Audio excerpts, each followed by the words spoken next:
Hai, kita tahu Indonesia tuh banyak pemain bola yang bagus dan berkualitas. Tapi kenapa kita sulit untuk berkembang dan maju? Sedangkan kita tahu orang Indonesia tuh kebanyakan menyukai sepak bola, baik dari usia dini maupun sampai tua. Ya, perbedaan kita sama negara Brazil itu 11-12 lah ya. Tapi mereka bisa menciptakan pemain-pemain bola top dunia seperti Neymar contohnya. Di sini aku penasaran, apa saja faktor-faktor penyebab kita orang Indonesia sulit untuk berkembang dalam sepak bola? Lalu solusi apa saja yang perlu kita perbaiki di sistem sepak bola kita Indonesia? Daripada bingung dan penasaran, mari aku tanya pohon.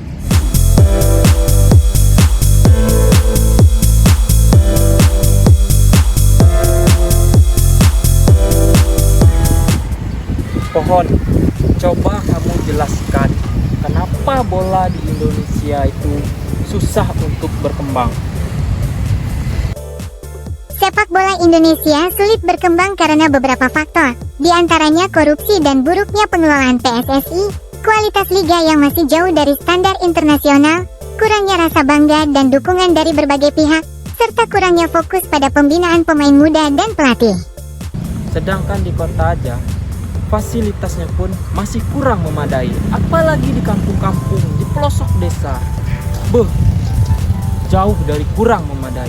Malahan, kadang ada kampung yang nggak ada lapangan bolanya. Berikut adalah elaborasi lebih lanjut. 1. Korupsi dan pengelolaan PSSI yang buruk. Korupsi di PSSI sudah menjadi masalah yang kronis. Ini memengaruhi bagaimana PSSI mengelola sumber daya, termasuk anggaran untuk pembinaan pemain dan pembangunan infrastruktur, sehingga menghambat kemajuan sepak bola. 2. Politik yang mengganggu pengelolaan PSSI. Intervensi politik dalam pengelolaan PSSI juga menjadi masalah. Hal ini dapat menyebabkan keputusan-keputusan yang tidak efisien dan tidak berorientasi pada kemajuan sepak bola. 3. Kualitas liga yang rendah. Kualitas Liga Indonesia, khususnya Liga 1, masih jauh di bawah standar internasional.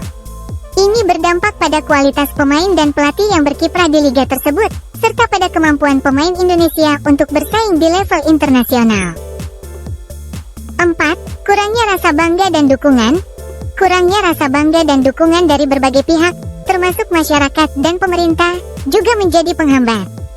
Masyarakat seringkali lebih fokus pada klub lokal daripada tim nasional, dan pemerintah belum memberikan dukungan yang cukup untuk sepak bola. Dan 5. Kurangnya pembinaan pemain muda dan pelatih. Pembinaan pemain muda dan pelatih di Indonesia belum terstruktur dan berkelanjutan. Kurangnya fasilitas, kursus kepelatihan, dan kesempatan untuk berlatih di luar negeri juga menjadi masalah. Ya, terima kasih pohon dengan jawabannya. Mungkin 5 faktor tersebut yang menjadi penghambat atau penghalang kita menjadi pemain bola top dunia. Sekarang aku cari tahu solusi apa saja yang perlu kita perbaiki di sistem sepak bola Indonesia dengan rumput yang bergoyang. Untuk meningkatkan kualitas sepak bola Indonesia, beberapa solusi yang bisa diterapkan adalah dengan fokus pada pembinaan usia dini, meningkatkan kualitas pelatih dan infrastruktur, serta memperbaiki tata kelola dan transparansi dalam pengelolaan sepak bola. Berikut elaborasi dari solusi tersebut. 1. Pembinaan usia dini. 1. Sekolah sepak bola, SSB. Peningkatan kualitas SSB dengan standar internasional dan pelatih yang kompeten. Oke, ini aku setuju ya. Dari usia dini pun kita tidak dilatih benar-benar gitu. Jadi sulitnya akses, apalagi yang dari kampung. Kalau yang dari kota mungkin masih bisa belajar di tempat yang profesional lah. 2. Program Garuda Select. Program ini dapat menjadi contoh untuk pengembangan pemain muda potensial, termasuk mengirim pemain ke luar negeri untuk belajar. 3. Liga Usia Dini. Adakan liga-liga khusus untuk usia muda, U12, U15, U18, untuk memberikan pengalaman bermain yang lebih terstruktur. Dan 4. Pendidikan sepak bola. Jadikan sepak bola sebagai pelajaran di sekolah dasar hingga perguruan tinggi untuk meningkatkan minat dan pemahaman tentang sepak bola. 2. Meningkatkan kualitas pelatih dan infrastruktur. Dan pelatih yang berkualitas itu sangatlah penting ya. 1. Pengembangan pelatih. Meningkatkan jumlah dan kualitas pelatih sepak bola dengan program pelatihan yang terstruktur. 2. Sarana dan prasarana. Memperbaiki stadion dan tempat latihan yang sesuai standar internasional, termasuk di daerah yang belum memiliki fasilitas yang memadai. Dan 3. Infrastruktur pendukung. Memastikan ketersediaan fasilitas pendukung seperti asrama, pusat pelatihan, dan pusat data untuk pemain muda. 3. Tata kelola dan transparansi. 1. Pembenahan tata kelola. Meningkatkan transparansi dan akuntabilitas dalam pengelolaan dana dan sumber daya sepak bola, serta memperkuat peran badan pengatur sepak bola. 2. Mencegah korupsi dan politik. Melakukan reformasi internal PSSI untuk mencegah korupsi dan intervensi politik dalam pengelolaan sepak bola. Dan 3. Dukungan penggemar. Membangun komunitas supporter yang solid dan mendukung untuk menciptakan atmosfer yang positif di stadion dan media sosial.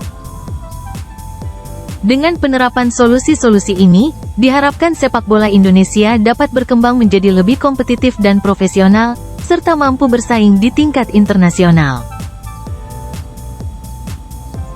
Nah, mungkin itu tadi solusinya dari rumput yang bergoyang. Contoh dari negara Brasil.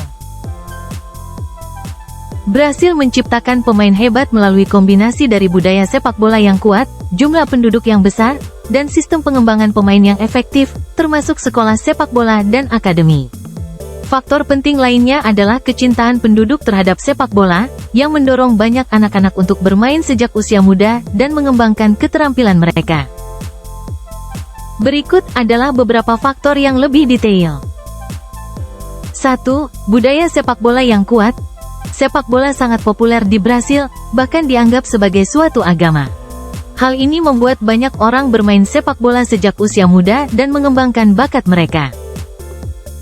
2. Jumlah penduduk yang besar. Brasil memiliki jumlah penduduk yang sangat besar, sehingga jumlah bakat potensial juga sangat banyak. 3. Sistem pengembangan pemain yang efektif. Banyak sekolah sepak bola dan akademi di seluruh Brasil yang membantu mengembangkan pemain muda. 4. Kecintaan terhadap sepak bola.